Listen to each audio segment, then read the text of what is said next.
जिनकी दौलत का पर उनको बड़ा नाज था, जिनको अपनी ताकत पर बड़ा नाज था, जिनको अपनी प्रॉपर्टी पर बड़ा नाज था, जैसे उनका इंतकाल होता है, उनकी मौत होती है, उनकी सांसें उखड़ती हैं, सारा माल तो दूसरों का हो जाता है, सारी प्रॉपर्टी तो दूसरों की हो जाती है, और अपने साथ वो एक पैसा भी कब्र में लेकर के नहीं जा सकता।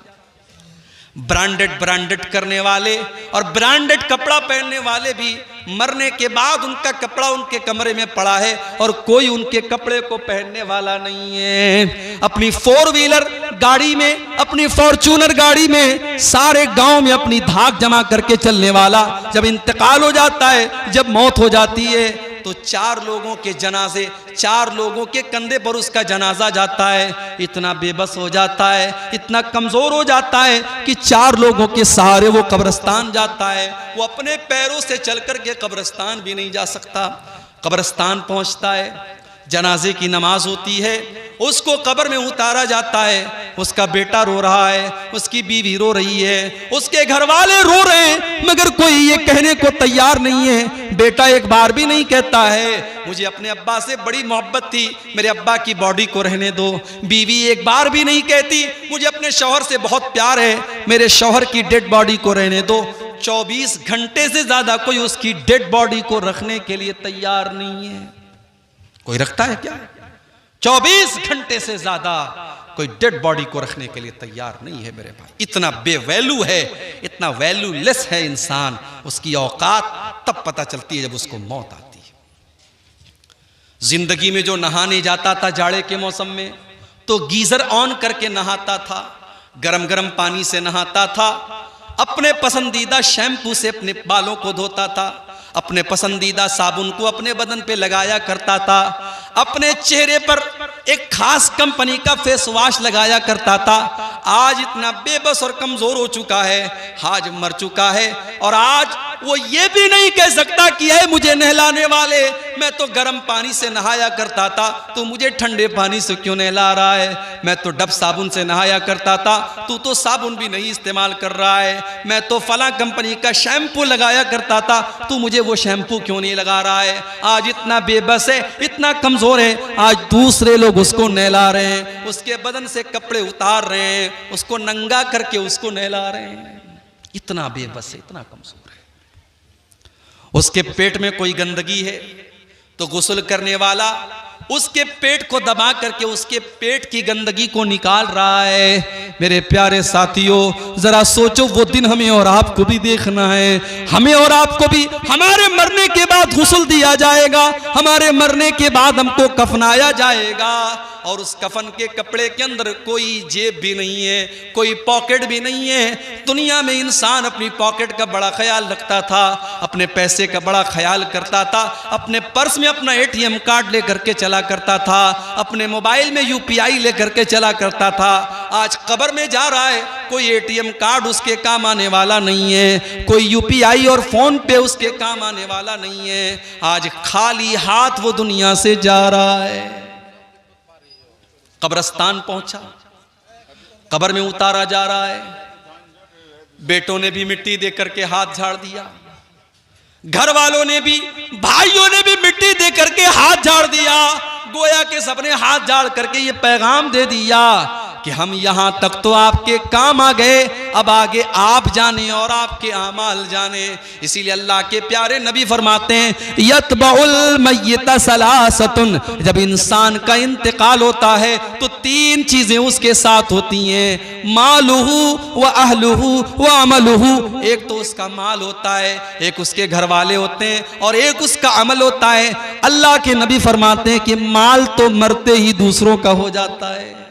हाय हाय, ये सूद ब्याज का धंधा करता था, ये रिश्वत खाता था, ये हराम खोरी करता था, ये माल हड़पने के चक्कर में रहता था, लेकिन आज जैसे ही इसका इंतकाल होता है, इसका माल तो दूसरों का हो जाता है, ये अपने साथ तो एक पैसा भी लेके नहीं जाता है। ओ हराम का और सूद और ब्याज का काम करने वालों, एक पैसा भी अपने साथ आप लेकर के नहीं जाएंगे, क्यों अपने बच्चों के पेट में हराम की कमाई डाल रहे हो? अल्लाह के नबी फरमाते हैं, कुल्लु लहमिन नबत मिन सौतिन फन्नारु औला बिही, जिस बदन की परवरिश हराम कमाई से की जाए वो बदन जहन्नम की आग में जाएगा। वला तत्तबिउ खुतुवातिश शैतान इन्नहु लकुम अदुव्वुम मुबीन। मोहतरम उलमाए किराम, बुजुर्गों और दोस्तों, नौजवान साथियों, पर्दा नशीन माँ और बहनों, प्यारे बच्चों,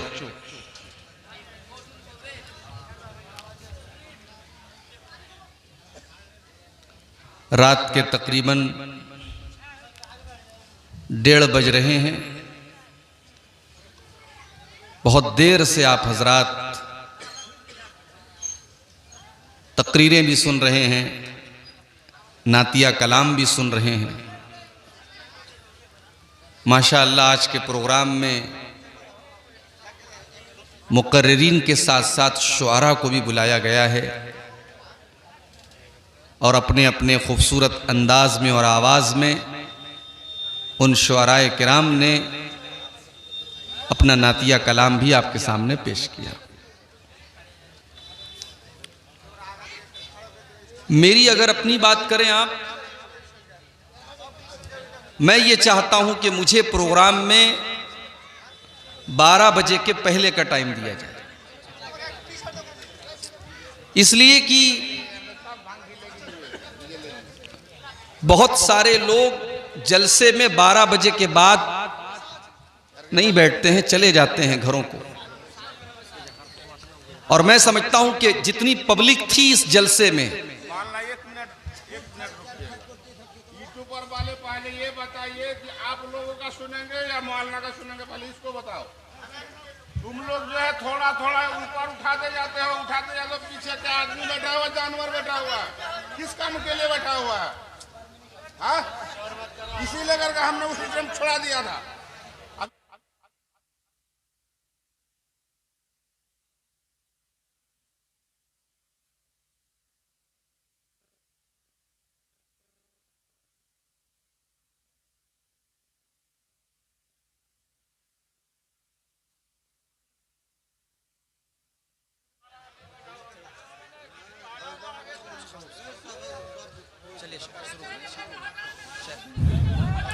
सब अपना अपना सब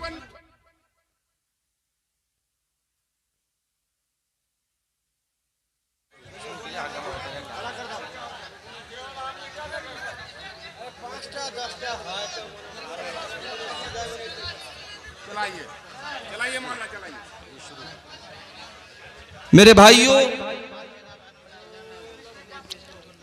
जलसे को जिस तरीके से आपने सुकून के साथ अब तक सुना है, अब भी इसके सुकून को बरकरार रखिए। इंशाअल्लाह मेरा वादा है कि अगर आप सुकून से सुनेंगे तो मैं बड़ी मोहब्बत से कुछ बातें आपके सामने, बड़ी अहम बातें रखूंगा जो आपके दीन और दुनिया में इंशाअल्लाह काम आएंगी। कोई फजूल बात, कोई इधर उधर की बात आपके सामने नहीं होगी। जो बात होगी कुरान और हदीस की रोशनी में होगी और सही वाक़यात की रोशनी में होगी इंशाअल्लाह। ये अहले हदीस का स्टेज है। इस स्टेज की एक हुर्मत होती है, एक वक़ार होता है, एक सम्मान होता है। उस सम्मान को हमेशा कायम रखना चाहिए। हमारे शायर हजरात भी आए हैं, मैं उनसे भी कहना चाहूँगा बड़े अदब के साथ, बड़ी मोहब्बत के साथ, कि आप जब अहले हदीस के स्टेज पर कोई नात भी पढ़ें तो नात भी आपकी बिल्कुल सही होनी चाहिए। इसलिए कि अल्लाह के रसूल की मोहब्बत के नाम पर हम कुछ भी पढ़ दें, इसकी इजाज़त नहीं है। बल्कि मैं खुद शायरी करता हूँ, मैंने नाते भी लिखी हैं, गज़ल भी लिखी हैं। मेरा अपना ये मानना है कि शायरी में सबसे मुश्किल जो सिन्फ है वो नात है। इसलिए कि एक तरफ आपको अल्लाह के प्यारे नबी की तारीफ भी करना है और दूसरी तरफ आपको उस सीमा को और उस हद को भी, उसका भी ख्याल करना है कि कहीं हम उस सीमा को क्रॉस न कर जाएं और अल्लाह के रसूल सल्लल्लाहु अलैहि वसल्लम की तारीफ में हम कोई ऐसी बात ना बोल दें जो आपको अल्लाह के मकाम तक लेके जाती हो। तो नात पढ़ते वक्त हमारे शायरों को भी बहुत ख्याल रखना चाहिए, और जलसे के ऊपर, स्टेज के ऊपर जो उलमा बैठे हों वो भी नोट करें। अगर कोई बात किसी शायर के ज़ुबान से ऐसी निकली है जो हमारे अकीदे से टकराती है, जो हमारे मनहज से टकराती है, तो उसकी वजाहत भी फ़ौरन मौके पर करना ये बहुत ज़रूरी है। ये अहले हदीस के स्टेज की खासियत है। बहरहाल, मैंने आपके सामने कुरान मजीद के दूसरे पारे की एक आयत पढ़ी है। इस आयत में अल्लाह ताला ने हमारी एक बहुत बड़ी गलतफहमी को दूर किया है। गलतफहमी क्या है?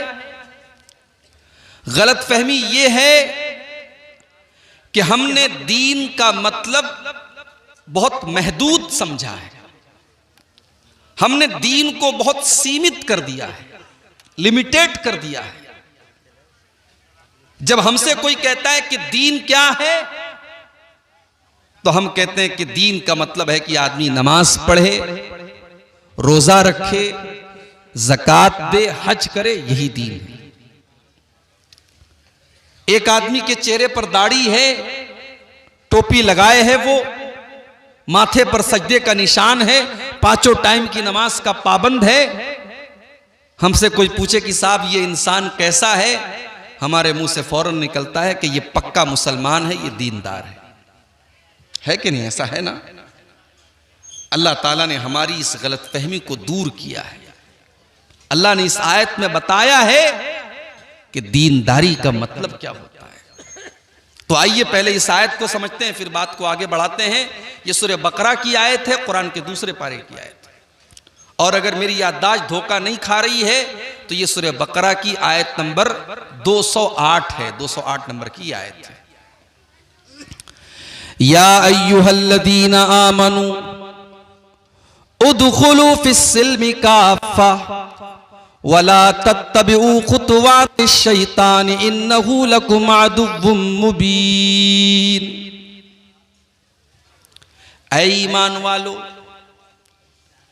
ऐ वो लोगो जो अपने आप को मुसलमान और मोमिन करार देते हो, अपने आप को मुसलमान समझते हो, ऐ मेरे आखिरी नबी का कलमा पढ़ने वालों और इस्लाम के साथ अपना रिश्ता जोड़ने वाले मुसलमानों, या अय्युहल्लज़ीना आमनू, ऐ ईमान वालो, उदखुलू फिस्सिल्मि काफ़ा, तुम इस्लाम के अंदर पूरे के पूरे दाखिल हो जाओ। तुम आधे अधूरे मुसलमान न बनो, तुम सिर्फ नमाज पढ़ने वाले मुसलमान न बनो, तुम सिर्फ दाढ़ी रखने वाले मुसलमान न बनो, तुम सिर्फ शक्ल सूरत वाले मुसलमान न बनो। उदखुलू फिस्सिल्मि काफ़ा, तुम इस्लाम के अंदर पूरे के पूरे दाखिल हो जाओ। जब तुम मस्जिद में जाते हो, 5 टाइम की नमाज तुम पढ़ते हो और अपने आप को ये समझते हो कि तुम इस्लाम के अंदर दाखिल हो, तो जब तुम मार्केट के अंदर कारोबार करने जाते हो, जब तुम दुकान खोल करके बैठते हो, जब तुम बिजनेस करते हो, जब तुम व्यापार करते हो, तो अपने कारोबार के अंदर भी तुम मुसलमान बनो।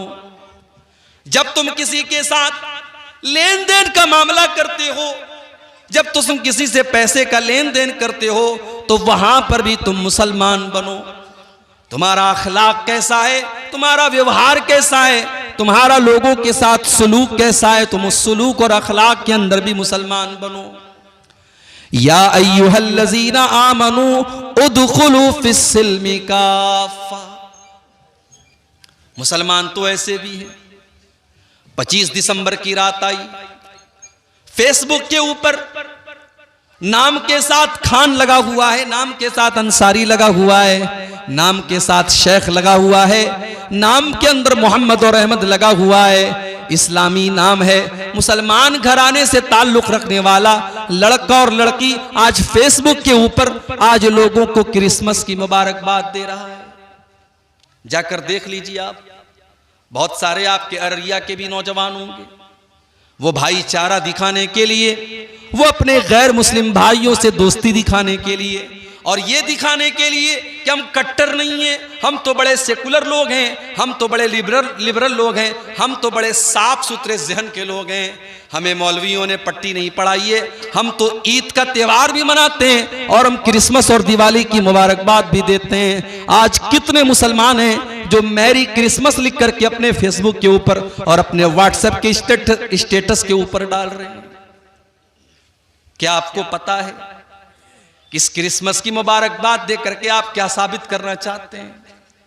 हमारे वो ईसाई भाई जो क्रिसमस का त्यौहार मनाते हैं, कभी आपने मालूम किया कि वो क्रिसमस क्यों मनाते हैं? उनका यह अकीदा है कि आज ही के दिन हजरत ईसा पैदा हुए।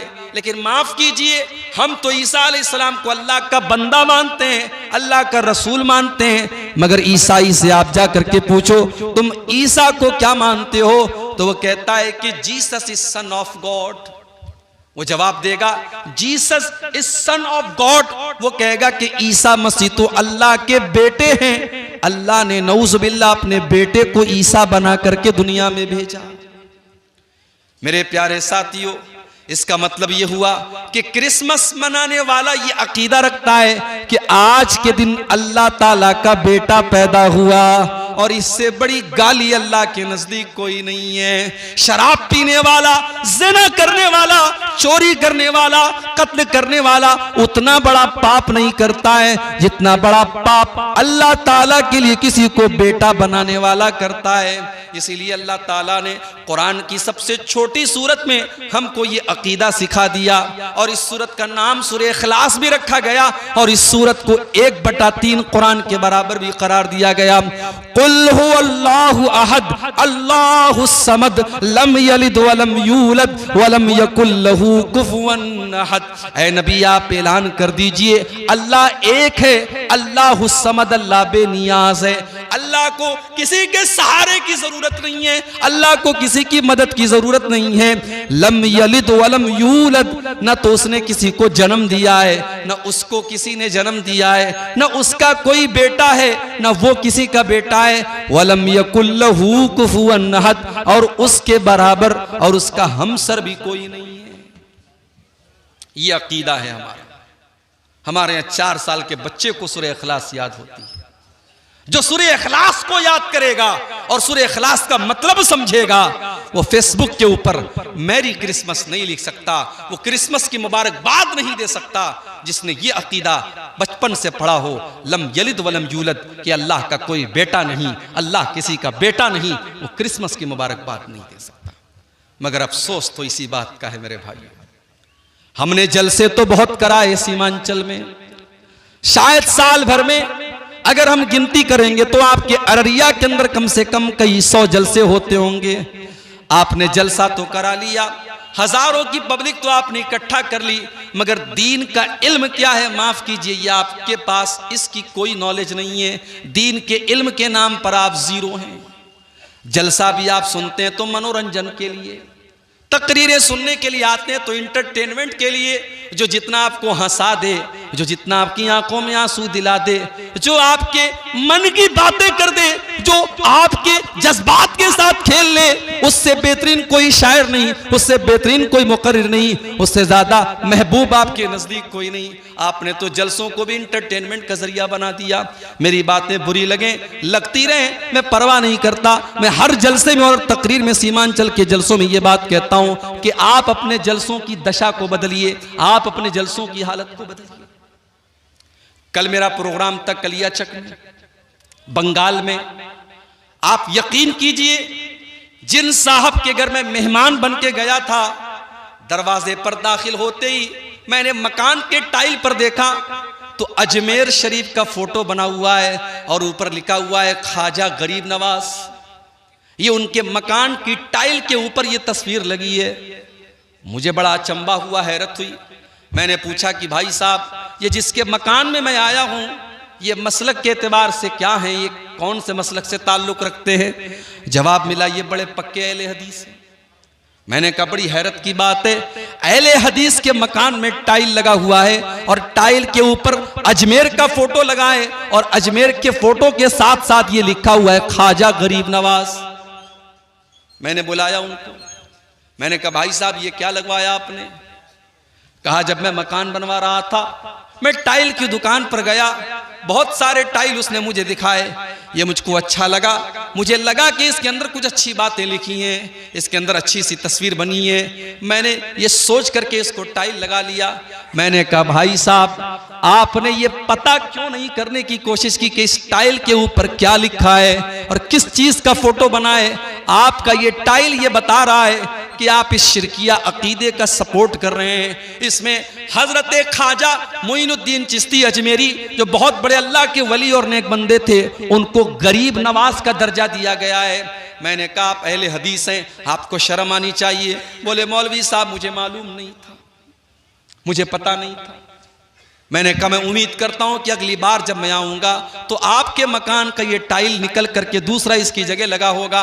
ये हालत है आज बंगाल के और सीमांचल के इलाकों की मेरे प्यारे साथियों, जहां हर साल हजारों की तादाद में जलसे होते हैं। अगर ये जलसे हो रहे हैं और आपके दीनी शऊर के अंदर कोई इजाफा नहीं हो रहा है, आपके दीन की नॉलेज में कोई इजाफा नहीं हो रहा है, आपको तौहीद का मतलब नहीं पता, आपको नमाज का तरीका नहीं पता, आपको अपनी आखिरत के बारे में कोई एहसास नहीं है, तो मेरे भाइयों फिर इन जलसों का बंद हो जाना बेहतर है, इन प्रोग्रामों का बंद हो जाना बेहतर है। या अय्युहल्लज़ीना आमनू उदखुलू फिस्सिल्मि काफ़ा, ऐ ईमान वालो तुम इस्लाम के अंदर पूरे के पूरे दाखिल हो जाओ, तुम पूरे के पूरे मुसलमान बनो, तुम आधे अधूरे मुसलमान न बनो, तुम इनकम्प्लीट मुसलमान न बनो, तुम कंप्लीट मुसलमान बनो। क्रिसमस की मुबारकबाद दे रहा है। जानते हो अल्लाह ताला को ये बात इतनी ज्यादा नापसंद है, इतनी ज्यादा नापसंद है कि अल्लाह ने सूरह मरियम के अंदर फरमाया वक़ालु इत्तख़ज़र रहमानु वलदा लक़द जीतुम शैअन इद्दा तकादुस समावातु यतफ़त्तरन मिन्हु व तनशक़्क़ुल अर्ज़ु व तख़िर्रुल जिबालु हद्दा अन दअू लिर्रहमानि वलदा।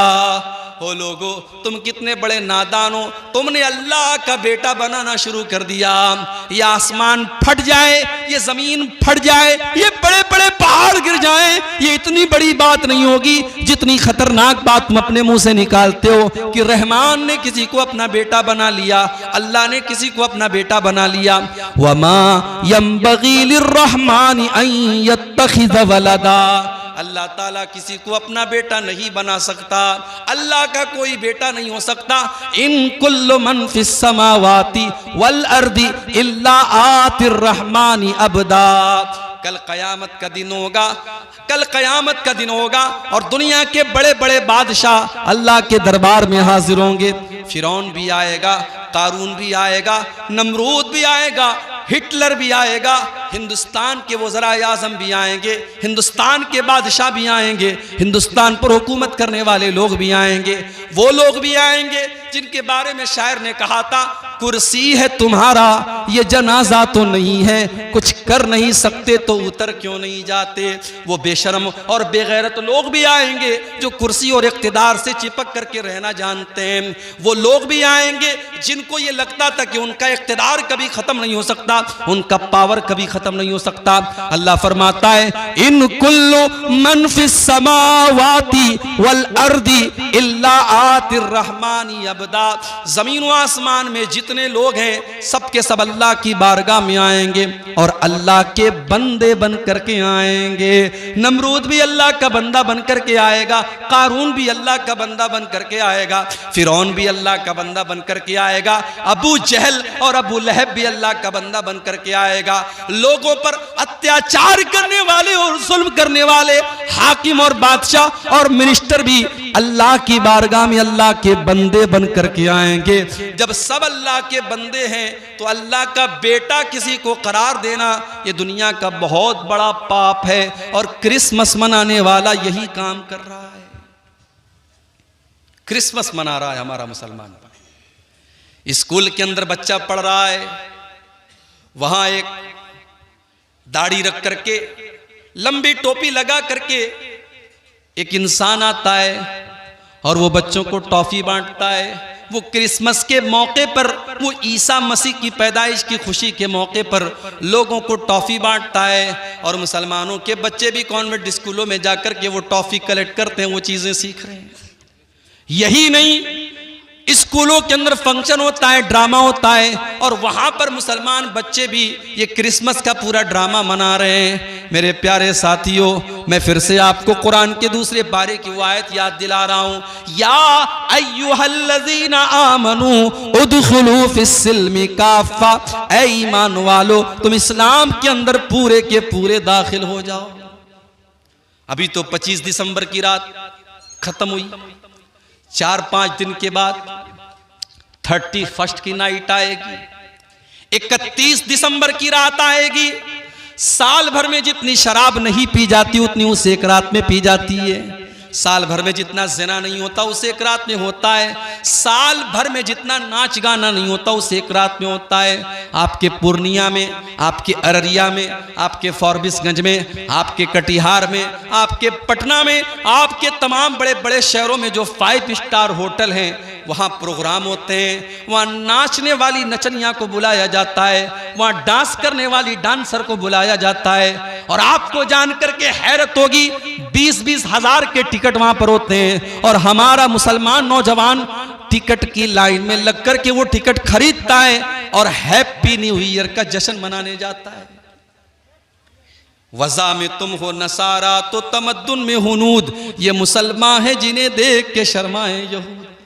अरे हमारा तो इस्लामी कैलेंडर मुहर्रम के महीने से शुरू होता है। हमारा इस्लामी कैलेंडर मुहर्रम के महीने से शुरू होता है, और हमें तो मुहर्रम के महीने में भी नया साल मनाने की इजाज़त नहीं दी गई। हमें तो वहाँ पर भी नया साल मनाने की कोई रस्म नहीं निभाना है। ये कैलेंडर तो हमारा कैलेंडर भी नहीं है। बेगाने की शादी में अब्दुल्ला दीवाना, हम अंग्रेज़ी कैलेंडर का नया साल का जश्न मना रहे हैं, हम हैप्पी न्यू ईयर लिख रहे हैं, हम फेसबुक के ऊपर लोगों को मुबारकबाद दे रहे हैं, हम व्हाट्सएप के ऊपर लोगों को मुबारकबाद दे रहे हैं, जबकि ये मुबारकबाद का टाइम नहीं है।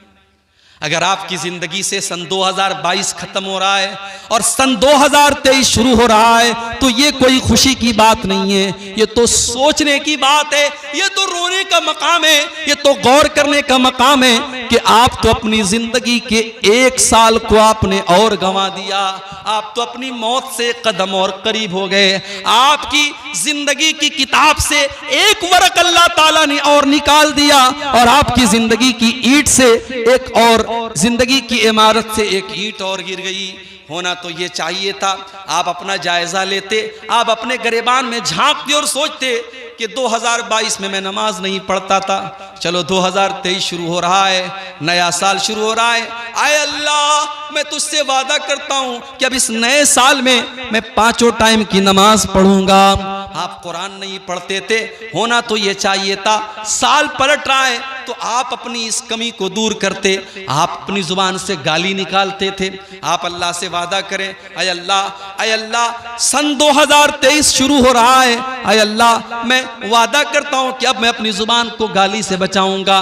मैं गुटखा खाता था, मैं नशा करता था, आए अल्लाह मैं अपनी जान के ऊपर जुल्म किया करता था, आए अल्लाह 1 साल और मेरी जिंदगी का जा रहा है और एक नया साल मेरी जिंदगी में आ रहा है। आए अल्लाह मैं तुझसे वादा करता हूं कि अब मैं नशे को छोड़ दूंगा, मैं गुटखा खाना छोड़ दूंगा, मैं हराम काम करना छोड़ दूंगा। होना तो ये चाहिए था कि हम अपनी कमियों को तलाश करते, अपनी कोताहियों को तलाश करते और अपनी कमियों पर कंट्रोल पाते, मगर उल्टा मामला है। यहाँ तो शराब पी करके और डांस करके और नाच गाना करके नए साल का जश्न मनाया जा रहा है। मेरे नौजवान साथियों, ये जवानी आपको बड़ी कीमती मिली है। अल्लाह की कसम, जवानी के अंदर जो कर सकते हैं आप, वो बुढ़ापे में नहीं कर पाएंगे। इसीलिए अल्लाह के नबी फरमाते हैं, कल कयामत के दिन जब सूरज 1 मील की दूरी पर होगा और सारी कायनात गर्मी से बेहाल होगी, अल्लाह ताला अपने कुछ खुशनसीब बंदों को अपने अर्श का साया देगा। उन खुशनसीब बंदों में एक इंसान वो भी होगा, वह शाबुन नशा फी इबादतिल्लाह, वो नौजवान जिसने अपनी जवानी को अल्लाह की इबादत में गुजारा होगा, जिसकी जवानी में उसने नमाज की पाबंदी की होगी। आज कितने लोग हैं करोड़ों के मालिक हैं, करोड़ों के मालिक हैं मगर हज नहीं करते। पूछो साहब हज क्यों नहीं करते? कहते अरे यार अभी लड़की की शादी करना है, अभी मकान बनाना है, अभी ये करना है वो करना है। मेरे प्यारे साथियों, ये कहां लिखा है कि सारे काम निपटा करके आप हज करने जाएं? आपके पास अगर माल है, पैसा है, दौलत है तो आपके ऊपर हज फर्ज हो चुका है। अल्लाह ताला के यहाँ आप ये कह करके अपना दामन नहीं बचा पाएंगे, हमारी तो बेटी की शादी नहीं हुई थी, हमारा तो मकान नहीं बना था, हमारा तो ये काम नहीं हुआ था। अगर आपके पास इतना माल है कि आप अल्लाह के घर का हज कर सकते हैं तो जिंदगी में हज करना फर्ज है। जितना मुमकिन हो, जितना जल्दी मुमकिन हो उतना जल्दी हज कर लीजिए आप। जिंदगी और मौत का कोई भरोसा नहीं है मेरे भाई। बेचारा कोरोना परेशान था, अभी वो आकर के गया था। फुटबॉल का इतना बड़ा वर्ल्ड कप मैच हुआ, लाखों करोड़ों लोगों ने मैच देखा, कोरोना नहीं था। संडे को फुटबॉल का फाइनल मैच था, संडे तक कोरोना नहीं था, बुध से कोरोना शुरू हो गया। और अब भारत में भी जो खबरें आ रही हैं, अल्लाह बस हम सब की हिफाजत करे। लोगों की कमर पिछले लॉकडाउन में ऑलरेडी टूट चुकी है, अल्लाह किसी और लॉकडाउन से हम सब की हिफाजत करे मेरे भाइयों। लेकिन हालात ये हैं कि कोरोना फिर से लौट रहा है। एक ऐसे दौर में हम और आप जिंदगी गुजार रहे हैं जहां जिंदगी और मौत का कोई भरोसा नहीं है। मौत एक कदम की दूरी पर है हमसे और आपसे। कब आपकी बाइक का बैलेंस डिसबैलेंस हो जाए, कब आपकी कार का एक्सीलेटर काम करना बंद कर दे, कब आपकी कार का ब्रेक फेल हो जाए, कब आपके साथ कोई हादसा हो जाए, कब कौन सी बीमारी आए और आपको आपका काम खत्म कर दे। मेरे प्यारे साथियों, इंसान की जिंदगी पानी का बुलबुला है। अल्लाह ताला का फैसला आता है और इंसान इस दुनिया से चला जाता है। बड़े बड़े ताकत वाले लोगों की ताकत खत्म हो जाती है। जिनकी दौलत का पर उनको बड़ा नाज था, जिनको अपनी ताकत पर बड़ा नाज था, जिनको अपनी प्रॉपर्टी पर बड़ा नाज था, जैसे उनका इंतकाल होता है, उनकी मौत होती है, उनकी सांसें उखड़ती हैं, सारा माल तो दूसरों का हो जाता है, सारी प्रॉपर्टी तो दूसरों की हो जाती है और अपने साथ वो एक पैसा भी कब्र में लेकर के नहीं जा सकता। ब्रांडेड करने वाले और ब्रांडेड कपड़ा पहनने वाले भी मरने के बाद उनका कपड़ा उनके कमरे में पड़ा है और कोई उनके कपड़े को पहनने वाला नहीं है। अपनी 4 व्हीलर गाड़ी में, अपनी फॉर्च्यूनर गाड़ी में सारे गांव में अपनी धाक जमा करके चलने वाला जब इंतकाल हो जाता है, जब मौत हो जाती है, तो 4 लोगों के जनाजे, 4 लोगों के कंधे पर उसका जनाजा जाता है। इतना बेबस हो जाता है, इतना कमजोर हो जाता है कि 4 लोगों के सहारे वो कब्रिस्तान जाता है। वो अपने पैरों से चल कर के कब्रिस्तान भी नहीं जा सकता। कब्रिस्तान पहुंचता है, जनाजे की नमाज होती है, उसको कब्र में उतारा जाता है। उसका बेटा रो रहा है, उसकी बीवी रो रही है, उसके घर वाले रो रहे हैं, मगर कोई ये कहने को तैयार नहीं है। बेटा एक बार भी नहीं कहता है मुझे अपने अब्बा से बड़ी मोहब्बत थी, मेरे अब्बा की बॉडी को रहने दो। बीवी एक बार भी नहीं कहती मुझे अपने शौहर से बहुत प्यार है, मेरे शौहर की डेड बॉडी को रहने दो। 24 घंटे से ज्यादा कोई उसकी डेड बॉडी को रखने के लिए तैयार नहीं है। कोई रखता है क्या? 24 घंटे से ज्यादा कोई डेड बॉडी को रखने के लिए तैयार नहीं है मेरे भाई। इतना बेवैल्यू है, इतना वैल्यूलेस है इंसान। उसकी औकात तब पता चलती है जब उसको मौत आती है। जिंदगी में जो नहाने जाता था जाड़े के मौसम में, तो गीजर ऑन करके नहाता था, गरम गरम पानी से नहाता था, अपने पसंदीदा शैम्पू से अपने बालों को धोता था, अपने पसंदीदा साबुन को अपने बदन पे लगाया करता था, अपने चेहरे पर एक खास कंपनी का फेस वॉश लगाया करता था। आज इतना बेबस और कमजोर हो चुका है, आज मर चुका है और आज वो ये भी नहीं कह सकता कि है मुझे नहलाने वाले, मैं तो गर्म पानी से नहाया करता था, तो मुझे ठंडे पानी से क्यों नहला रहा है? मैं तो डब साबुन से नहाया करता था, तू तो साबुन भी नहीं इस्तेमाल कर रहा है। मैं तो फला कंपनी का शैम्पू लगाया करता था, तू मुझे वो शैम्पू क्यों नहीं लगा रहा है? आज इतना बेबस है, इतना कमजोर है, आज दूसरे लोग उसको नहला रहे हैं, उसके बदन से कपड़े उतार रहे हैं, उसको नंगा करके उसको नहला रहे हैं। इतना बेबस है, इतना कमजोर है।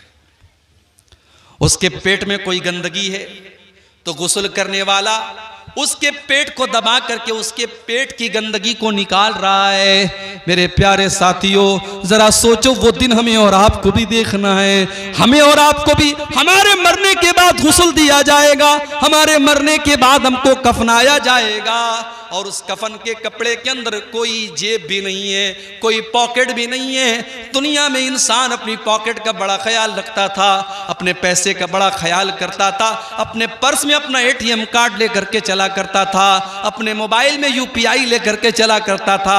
आज कब्र में जा रहा है, कोई ATM कार्ड उसके काम आने वाला नहीं है, कोई UPI और फोन पे उसके काम आने वाला नहीं है। आज खाली हाथ वो दुनिया से जा रहा है। कब्रस्तान पहुंचा, कब्र में उतारा जा रहा है। बेटों ने भी मिट्टी दे करके हाथ झाड़ दिया, घर वालों ने भी, भाइयों ने भी मिट्टी दे करके हाथ झाड़ दिया। गोया के सबने हाथ झाड़ करके ये पैगाम दे दिया कि हम यहां तक तो आपके काम आ गए, अब आगे आप जाने और आपके आमाल जाने। इसीलिए अल्लाह के प्यारे नबी फरमाते हैं, यतबउल मय्यत सलासतुन, जब इंसान का इंतकाल होता है तो 3 चीजें उसके साथ होती हैं, मालुहु व अहलुहु व अमलुहु। एक तो उसका माल होता है, एक उसके घर वाले होते हैं, और एक उसका अमल होता है। अल्लाह के नबी फरमाते हैं कि माल तो मरते ही दूसरों का हो जाता है।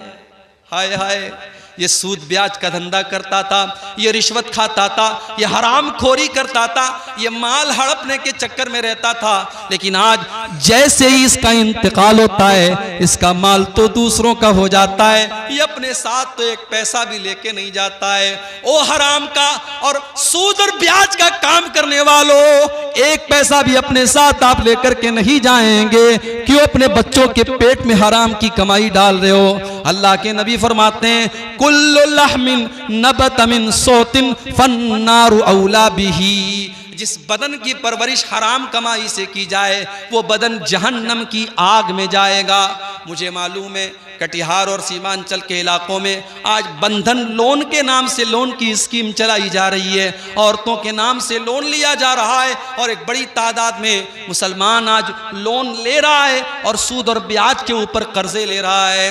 मेरे प्यारे भाइयों, ये हराम की कमाई आप अपने घर में ला करके अपने बच्चों की आखिरत क्यों बर्बाद कर रहे हो? अल्लाह के नबी फरमाते हैं, माल तो मरते ही उसका साथ छोड़ देता है, घर वाले उसके कफन दफन तक उसका साथ देते हैं, उसको नहलाते हैं, उसको कफनाते हैं, उसके तजहीज़ और तकफीन तक उसका साथ देते हैं, उसको कब्र में दफनाने तक उसका साथ देते हैं। लेकिन जब कब्र में चला आया, जब कब्र का सन्नाटा और कब्र की तारीकी में पहुंच गया, तो वहां पर ना उसका माल उसके काम आएगा, ना उसके घर वाले उसके काम आएंगे। वहां पर अगर कोई चीज काम आएगी तो उसका अमल काम आएगा। हम तो इतने कठोर दिल हो गए, हम तो इतने सख्त दिल हो गए कि आज अपने मुर्दों को मिट्टी देते वक्त भी हमारी आंख में डर नहीं होता, हमारे दिल में डर नहीं होता। हम कब्रिस्तान जाने के बाद भी हंसते रहते हैं, हम मुर्दों को दफनाने के टाइम भी हंसते रहते हैं। मेरे प्यारे साथियों, जब कब्रिस्तान जाया करो, जब किसी की कब्र को देखा करो, तो सोचा करो कि वो अंजाम आपका भी होने वाला है। आज अब्दुल गफ्फार साहब के चाहने वाले बहुत हैं। आज तकरीर के बाद बहुत से नौजवान मेरे पास आते हैं, शेख साहब एक सेल्फी आपके साथ लेना है, शेख साहब एक फोटो आपके साथ लेना है। बहुत सारे लोग बड़ी मोहब्बत के साथ आकर के कहते हैं, शेख साहब आज तक आपको वीडियो में देखा था, आज पहली बार आपको असली में देख रहा हूं।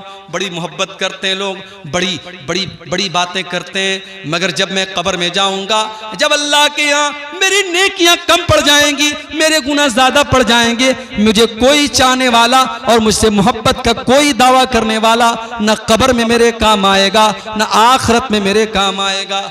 मेरे चाहने वालों की बात छोड़ दो मेरे भाई, मेरी बीवी मेरे काम नहीं आएगी, मेरे बच्चे मेरे काम नहीं आएंगे, मेरे माँ बाप मेरे काम नहीं आएंगे। अल्लाह ने कुरान में नक्शा खींचा, यौमा यफिरुल मरउ मिन अखी व उम्मिही व अबी व साहिबतिही व बनी। कयामत के दिन इंसान अपनी माँ को देख करके भागेगा, अपने बाप को देख करके भागेगा, अपनी बीवी को देख करके भागेगा, अपने बच्चों को देख करके भागेगा। क़यामत का दिन तो इस कदर नफ्सी नफ्सी का आलम होगा कि अल्लाह ने कुरान के 29वें पारे में फरमाया, यवद्दुल मुजरिमु लौ यफ्तदी मिन आज़ाबि यौमिज़िन बिबनी व साहिबतिही वाखी। क़यामत के दिन इंसान ये कहेगा, आए अल्लाह मेरे बच्चों को तू ले ले, मुझे छोड़ दे, मेरे माँ बाप को तू ले ले, मुझे छोड़ दे, आए अल्लाह मेरी जगह मेरी बीवी को तू सज़ा दे दे, लेकिन मुझको छोड़ दे। लेकिन अल्लाह फरमाएगा, नहीं नहीं, हमारी बारगाह में ऐसा नहीं हो सकता। ला तज़िरु वाज़िरतुन विज़रा उख़रा, क़यामत के दिन कोई किसी का बोझ नहीं उठाएगा। वो दिन होगा क़यामत का दिन। उस दिन का डर आज हमारे दिलों से मेरे भाइयों निकल चुका है। हजरत उमर फारूक को देखो, फजर की नमाज पढ़ा रहे हैं। आपको तो फजर की नमाज का पता भी नहीं होगा। जलसे में 1000 लोग आते हैं और फजर की जब अजान होती है, अस्सलातु खैरुम मिनन नौम की सदाएं बुलंद होती हैं। मस्जिद में जाकर के देखो तो 8-10 लोगों के अलावा कोई नजर नहीं आता। रात रात भर उर्दू में और बंगला में तकरीर सुनने वाले और बड़े बड़े शायरों से अल्लाह के नबी की तारीफ सुनने वाले फजर की नमाज में ख्वाब खरगोश के मजे ले रहे हैं, सो रहे हैं, और फजर की नमाज में वो हाजिर नहीं है। मेरे प्यारे साथियों, मेरे प्यारे साथियों, नमाज के बगैर आप इस्लाम का तसव्वुर भी कैसे कर सकते हैं। उमर फारूक मुसलमानों के खलीफा हैं और फजर की नमाज पढ़ा रहे हैं, फजर की नमाज पढ़ा रहे हैं, और आगे की सफ में, पहली सफ में अबू लूलू फिरोज नाम का एक आदमी जो पारसी मजहब का मानने वाला है, मुसलमान नहीं है, पारसी मजहब का मानने वाला है। हजरत उमर के खिलाफ उसके दिल में दुश्मनी है। वो खंजर लेकर के आया है और पहली सफ में वो शामिल है और उसका मकसद हजरत उमर के ऊपर अटैक करना है। जैसे ही हजरत उमर ने नमाज शुरू की, वो आगे बढ़ा, उसने हजरत उमर के ऊपर अटैक किया और हजरत उमर के नाफ के पास उसने हमला किया। खून की धार बहने लगी, हजरत उमर तड़प करके मुसल्ले के ऊपर गिर जाते हैं, लेकिन नमाज नहीं रुकती है, नमाज नहीं रुकती है। हजरत उमर मुसल्ले पर गिरने के पहले अपने ठीक पीछे अब्दुर्रहमान इब्न औफ का हाथ पकड़ करके उनको आगे बढ़ाते हैं। हजरत उमर फारूक नीचे तड़प रहे हैं, उनके पेट से खून बह रहा है, मगर नमाज नहीं रुकी है। मुसलमानों की नमाज जारी है, कंटिन्यू है। अबू लूलू ने हजरत उमर के ऊपर हमला किया, उसके बाद 3-4 और लोगों के ऊपर भी उसने हमला किया, और जब उसको ये लगा कि अब वो पकड़ लिया जाएगा, उसने खुद के ऊपर हमला करके सुसाइड भी कर लिया। ये सारा मामला पहली सफ में हो रहा है, पीछे के लोगों को कुछ पता भी नहीं है। अब्दुर्रहमान इब्न औफ ने हल्की नमाज पढ़ाई, फजर की नमाज पढ़ाई, और नमाज के बाद जब हजरत उमर को उठा करके घर लेके जाया गया, डॉक्टरों ने देखा, तबीबों ने देखा, हकीमों ने देखा, कहा कि अमीरुल मोमिनीन अब आपके बचने का चांस नहीं है, आपकी अतड़ियां कट चुकी हैं, अब आपका आखिरी टाइम आ चुका है, अब आपके इंतकाल का टाइम आ चुका है। मेरे प्यारे साथियों, उमर फारूक कौन है? उमर फारूक वो सहाबी हैं कि अल्लाह के नबी कहा करते थे, अय उमर, जिस गली से तुम गुजर जाते हो उस गली से शैतान भाग जाता है। ये मकाम था हजरत उमर का। आज आखिरी टाइम में बिस्तरे मर के ऊपर पड़े हैं और चेहरे के ऊपर घबराहट के आसार हैं, चेहरे पर घबराहट के आसार हैं। अब्दुल्ला बिन अब्बास आते हैं और कहते हैं कि अय अमीरुल मोमिनीन, आप इतना घबराए हुए क्यों हैं? क्या बात है, इतना घबराए हुए क्यों हैं? अय अमीरुल मोमिनीन, आप तो अल्लाह के नबी के ऊपर ईमान लाए, आपने इस्लाम कबूल किया, और जब अल्लाह के नबी के ऊपर आप इस्लाम लाए तो आपने इस्लाम के लिए बहुत कारनामे अंजाम दिए, और जब अल्लाह के नबी दुनिया से गए तो आपसे राजी थे, आपसे खुश थे, और जब हजरत अबू बकर सिद्दीक का दौर आया आपने उनका भी साथ दिया, और जब वो इस दुनिया से गए तो आपसे खुश थे, आपसे राजी थे। फिर ए उमर फारूक, आपका दौर आया और आपने बड़े अच्छे तरीके से हुकूमत की है, और आज आप दुनिया से जा रहे हैं तो आपसे लोग राजी हैं, इसलिए आपको परेशान होने की कोई ज़रूरत नहीं है। जरा तसव्वुर करो मेरे प्यारे साथियों कि आखिरत की फिक्र जब इंसान को होती है तो जितने भी नेकी और तकवा के आला मेयार पर पहुंच जाए, उसे डर होता है कि अल्लाह को वो क्या मुंह दिखाएगा। हजरत उमर फारूक रजी अल्लाह तआला अन्हु जवाब देते हैं, अय अब्दुल्ला बिन अब्बास, अगर मैंने अपने नबी का साथ दिया, अगर मैं अपने नबी के ऊपर ईमान लाया, अगर मैंने अबू बकर का साथ दिया, फज़ालिका मिन मन्निल्लाहि अलैया, तो ये तो अल्लाह का मेरे ऊपर एहसान था, ये तो अल्लाह का मेरे ऊपर करम था, इसमें मेरा कोई रोल नहीं था, मेरा कोई किरदार नहीं था। आए अब्दुल्ला, मुझे डर है तो इसी बात का डर है, जब मेरा दौरे हुकूमत आया, पता नहीं मेरे कौन से फैसले ऐसे रहे होंगे जो अल्लाह को पसंद आए होंगे, और कौन से ऐसे फैसले रहे होंगे जो अल्लाह को ना पसंद रहे होंगे। आए अब्दुल्ला, तो मेरी बात करते हो, लवदित्तु अन्ना लौ अन्नली तिला अर्ज़ी ज़हबा। आए अब्दुल्ला, अल्लाह की कसम, मेरी तो तमन्ना ये है, मेरी तो आरजू ये है कि अगर ज़मीन भर के सोना मेरे पास आ जाए, ज़मीन भर के सोना मुझे मिल जाए, और अल्लाह ताला ये कह दे कि ऐ उमर, तू ज़मीन भर के सोना मेरे पास लेके आ जा और मैं तुझे अपने अजाब से बचा लूँगा, तो ऐ अब्दुल्ला, मैं ज़मीन भर के सोना देने को तैयार हूँ, लेकिन अल्लाह के अजाब को मैं झेल नहीं पाऊँगा। मैं अल्लाह के अजाब से बचने के लिए ज़मीन भर के सोना देने को तैयार हूँ। मेरे प्यारे साथियों, उमर फारूक को तो अपनी आखिरत की इतनी फिक्र है, और हमें अपनी आखिरत की कोई फिक्र नहीं है। आज मकान बनवाने के लिए हम कितने परेशान हैं, आज अपने बच्चों का फ्यूचर बनाने के लिए हम कितने परेशान हैं, लेकिन उन बच्चों की आखिरत बनाने के लिए हमें कोई चिंता नहीं है। अल्लाह ने कुरान में फरमाया, या अय्युहल्लज़ीना आमनू कू अनफुसकुम व अहलीकुम नारा, ऐ ईमान वालो, अपने आप को और अपने घर वालों को जहन्नम की आग से बचाओ। इंसान को अपनी फैमिली से प्यार होता है मेरे भाई, इंसान को अपने बच्चों से प्यार होता है। बच्चे की उंगली कट जाए, बाप बेचैन हो जाता है, बच्चों को खरोंच आ जाए, मां की आंखों से आंसू निकल जाते हैं। अल्लाह फरमा रहा है, ऐ ईमान वालो, तुम्हें अपने परिवार से इतनी मोहब्बत है, अपनी फैमिली से इतनी मोहब्बत है, अपने बाल बच्चों से इतनी मोहब्बत है। या अय्युहल्लज़ीना आमनू कू अनफुसकुम व अहलीकुम नारा, ऐ ईमान वालो, अपने आप को और अपने घर वालों को जहन्नम की आग से बचाओ। हमारी लड़कियां जवान हो गई, हमने उनको दुनिया की तालीम दे दी, ग्रेजुएट बना दिया, इंटर पास करा दिया, बहुत ज़रूरी है। मैं दुनिया की तालीम का भी कायल हूँ। आपके सीमांचल के इलाके में मुसलमान आज दुनिया की तालीम में भी पीछे हैं। आप दुनिया की तालीम अपने बच्चों को दिलाओ। एजुकेशन बहुत ज़रूरी है, तालीम बहुत ज़रूरी है, शिक्षा बहुत ज़रूरी है। आप अपने बच्चों को दुनिया की तालीम दिलाओ। मगर एक मशवरा मैं दे के जाता हूँ, आपको अच्छा लगे तो अमल कर लेना, अच्छा ना लगे तो कोई बात नहीं है।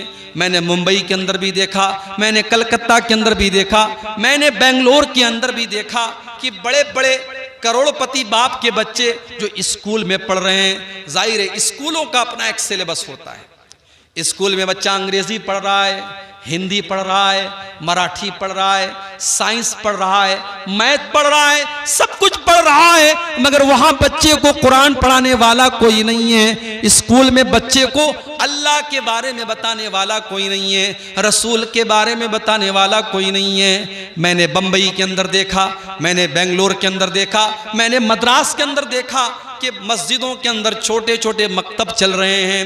मौलवी साहब जो मस्जिद में इमामत कराते हैं, उनको इमामत की तनख्वाह अगर 10,000 रुपये दी जाती है।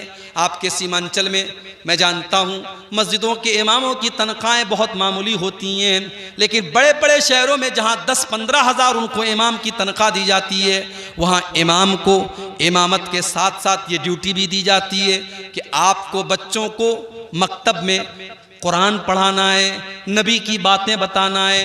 बाकायदा स्कूलों के बच्चे 1 घंटे के लिए 2 घंटे के लिए मस्जिद में आकर के मौलवी साहब से दीन की बेसिक बातें सीख लेते हैं। अब वो बच्चा स्कूल में पढ़ करके जब डॉक्टर बनता है, जब इंजीनियर बनता है, जब वकील बनता है, तो उसके दिमाग के अंदर उसने बचपन में मौलवी साहब से जो दीन की बुनियादी बातें सीखी थी, उसने अल्लाह के बारे में जाना था, उसने रसूल के बारे में जाना था, उसने आखिरत के बारे में जाना था, उसने नमाज का तरीका सीखा था, उसने नमाज की दुआएं सीखी थी। उस बच्चे के दिमाग में वो सारी बातें हमेशा हमेशा के लिए फिट हो जाती हैं। और जब वो बच्चा जिंदगी के किसी भी मैदान में जाता है तो वो अपने इस्लाम को, अपने ईमान को, अपने कुरान को, अपनी नमाज को नहीं भूलता है।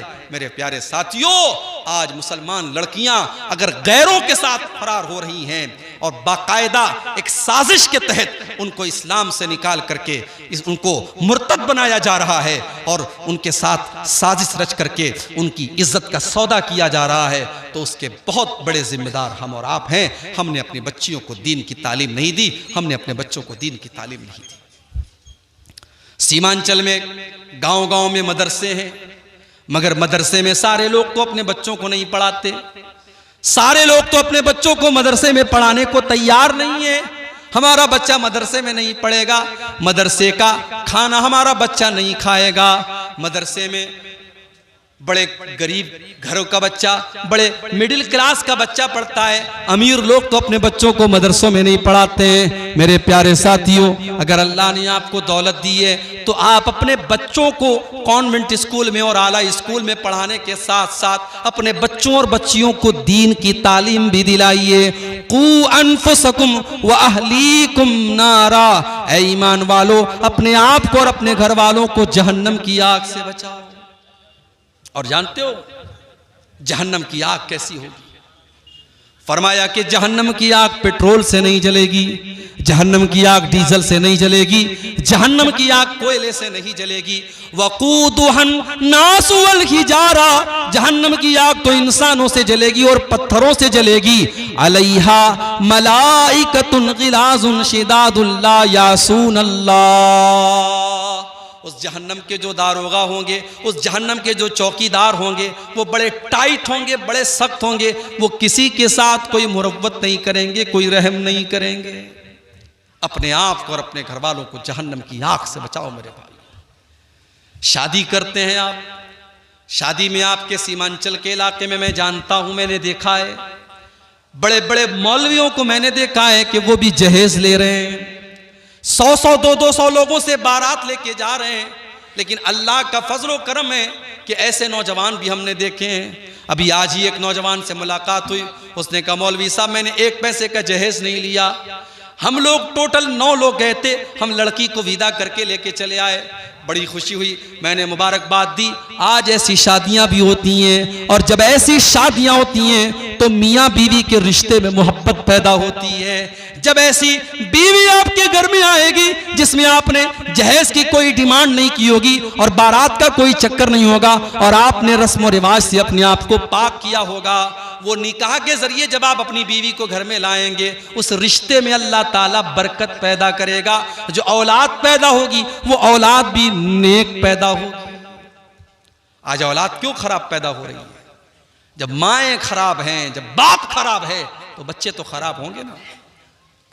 हजरत फातिमा को देखो, एक तरफ चक्की चला रही हैं, गोद में हसन और हुसैन को लिए हैं, हसन और हुसैन को दूध भी पिला रही हैं और चक्की भी चला रही हैं, और जुबान पर तस्बीह के कलिमात भी हैं। मेरे प्यारे भाइयों, जो औरत अपने घर का काम भी कर रही है, अपने बच्चे को दूध भी पिला रही है, और उसकी जुबान पर अल्लाह की तस्बीह के कलिमात हैं, जब वो बच्चा, उसकी गोद में पलने वाला बच्चा जब बड़ा होगा तो उस बच्चे के बुनियाद में, उस बच्चे के अंदर जो खून दौड़ रहा होगा, उस नेक माँ का दौड़ रहा होगा।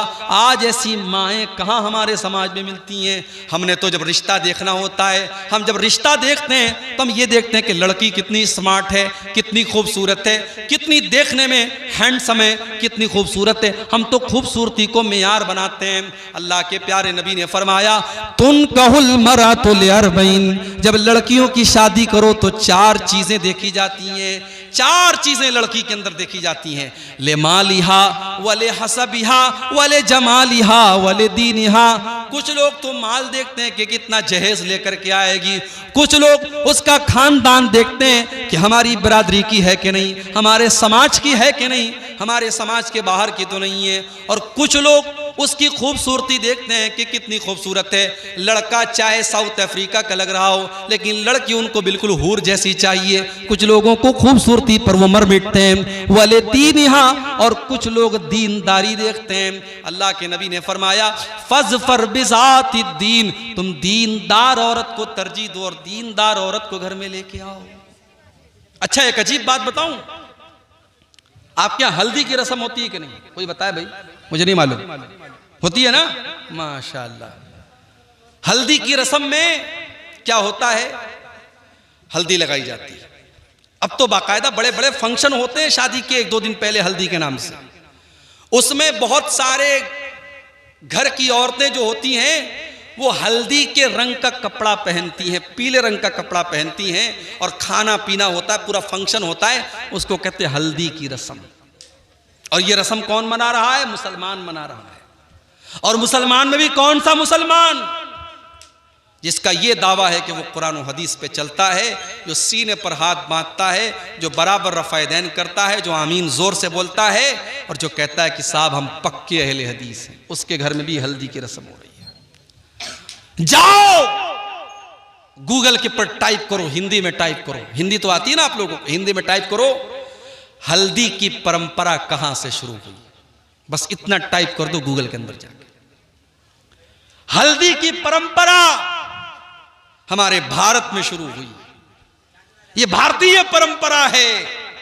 और हिंदू समाज के अंदर हल्दी को यह माना जाता है कि अगर आपने हल्दी लगाई है तो आपको नजर नहीं लगेगी, समाज के अंदर, घर के अंदर मनहूसियत नहीं आएगी, नजर नहीं लगेगी। इस पर्पज के साथ और इस उद्देश्य के साथ हल्दी लगाई जाती है। और आज हमारा मुसलमान भी अपने शादी ब्याह पर हल्दी लगा रहा है। क्या आपने अल्लाह के नबी की वो हदीस नहीं पढ़ी?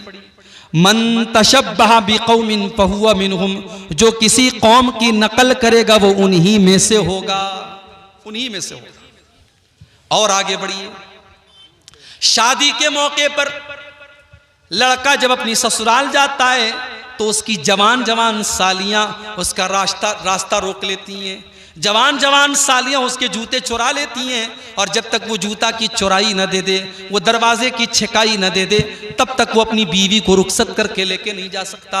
मेरे प्यारे साथियों, ये सारे काम होते हैं और शादी के कार्ड पे लिखा जाता है निकाह मसनून। हो लोगो, इस निकाह के अंदर हमने कुछ भी मसनून नहीं रखा, इस निकाह के अंदर कोई भी काम हमने सुन्नत के मुताबिक नहीं रखा। बस एक काम सुन्नत के मुताबिक हो रहा है, मौलवी साहब आते हैं, निकाह पढ़ाते हैं, बस यही काम सुन्नत के मुताबिक हो रहा है, बाकी सर से पैर तक निकाह के अंदर हराम काम हो रहे हैं। कितने लोगों की शादी में वीडियो रिकॉर्डिंग होती है, बाकायदा वीडियो कैमरा वाला आता है और औरतों के अंदर घुस घुस करके दुल्हन का और उसके कमरे का वीडियो बनाता है, और बाद में बड़े शौक से वो वीडियो भी देखा जाता है। मेरे प्यारे साथियों, या अय्युहल्लज़ीना आमनू उदखुलू फिस्सिल्मि काफ़ा, ऐ ईमान वालो तुम इस्लाम के अंदर पूरे के पूरे दाखिल हो जाओ। अगर आप पूरे के पूरे मुसलमान हैं तो आप शादी ब्याह में भी मुसलमान बनिए। सिर्फ नमाज में मुसलमान बनने से काम नहीं चलेगा, शादी ब्याह में भी आपको मुसलमान बनना पड़ेगा। और ये जहेज, इस जहेज ने तो आज जीना हराम कर दिया है समाज का। आज कितने गरीब बाप की बेटियां अपनी जवानी को पार कर रही हैं, 30 और 35 साल की हो गई हैं, और कोई वो खूबसूरत भी हैं, दीनदार भी हैं, पढ़ी लिखी भी हैं, मगर कोई उनका हाथ थामने को तैयार नहीं है, क्योंकि उनका बाप अपने होने वाले दामाद को बाइक नहीं दे सकता, 2 लाख रुपए कैश नहीं दे सकता, और जहेज नहीं दे सकता। मेरे प्यारे साथियों, इस जहेज की रस्म ने आज कितने गरीबों की बेटियों को अपने कदम हराम रास्ते की तरफ लेके जाने पर मजबूर किया है, और कितनी जवान बेटियों की जवानी ढल गई, और कितने घरों में बदकारी हो गई, और कितने बापों ने खुदकुशी कर ली और बेटियों ने खुदकुशी कर ली, मगर हमारी आंखें नहीं खुलती और हम इस रस्म से पीछा छुड़ाने को तैयार नहीं हैं, क्योंकि लालच भरा हुआ है दिल के अंदर। और निकाह के जरिए हम ये चाहते हैं कि हम अपने बेटे का सौदा कर लें और शादी के जरिए हम पैसा कमा लें। लड़का जितना क्वालिफाइड है और लड़के के पास अगर गवर्नमेंट जॉब है, सरकारी नौकरी है, तो उतने ज्यादा जहेज की डिमांड की जा रही है। मेरे प्यारे साथियों, हमने अपनी इन हरकतों से बेटी को बोझ बना दिया है, बेटी बोझ बन गई है। आज किसी को 2 बेटियां हों और तीसरी बेटी उसको हो जाए तो हॉस्पिटल की नर्स भी बड़ा धीरे से आके कहती है, साहब आपको बेटी हुई है। उसको पता है कि इसको कोई खुशी नहीं होगी। हाँ, बेटा अगर हुआ है तो हॉस्पिटल की नर्स भी आकर के कहेगी कि हमें मिठाई खिलाइए, हमें नजराना दीजिए, क्योंकि बेटा हुआ है तो कमा के लाएगा, और बेटी हुई है तो उसको जहेज देना पड़ेगा। हमने बेटियों को बोझ बना दिया है मेरे प्यारे साथी। अल्लाह की कसम, अगर ये बेटियां बोझ होती तो अल्लाह अपने नबी को 4-4 बेटियां न देता। मेरे नबी को अल्लाह ने 4 बेटियों से नवाजा। सबसे बड़ी बेटी का नाम ज़ैनब था, उनकी शादी अबुल आस इब्न रबी से होती है। दूसरे नंबर की बेटी का नाम उम्मे कुलसूम है, उनका निकाह हज़रत उस्मान गनी के साथ होता है। तीसरी बेटी का नाम रुकैया है, उनका निकाह भी हज़रत उस्मान गनी के साथ होता है।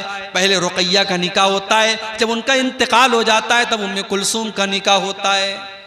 एक आदमी के निकाह में 2 सगी बहनें एक साथ नहीं रह सकती। हाँ, एक बहन का इंतकाल हो जाए तो वो अपनी साली से शादी कर सकता है, लेकिन एक साथ 2 बहनों से शादी करना इस्लाम में हराम है। और चौथी बेटी अल्लाह के नबी की, जो सबसे छोटी और सबसे लाडली बेटी है, उसका निकाह होता है हजरत फातिमा के साथ। अगर बेटियां कलंक होती और बेटियां बोझ होती तो अल्लाह अपने नबी को 4-4 बेटियां न देता। मेरे भाइयों, इस जहेज की रस्म ने आज बेटियों को बोझ बना दिया है। आज हमें पूरा मुसलमान होने की जरूरत है। आज हमें अपने शादी ब्याह के सिस्टम को भी सुधारने की जरूरत है। आइए फिर से हम उसी आयत की तरफ बढ़ते हैं। कुरान करीम के दूसरे पारे की आयत है, या अय्युहल्लज़ीना आमनू उदखुलू फिस्सिल्मि काफ़ा।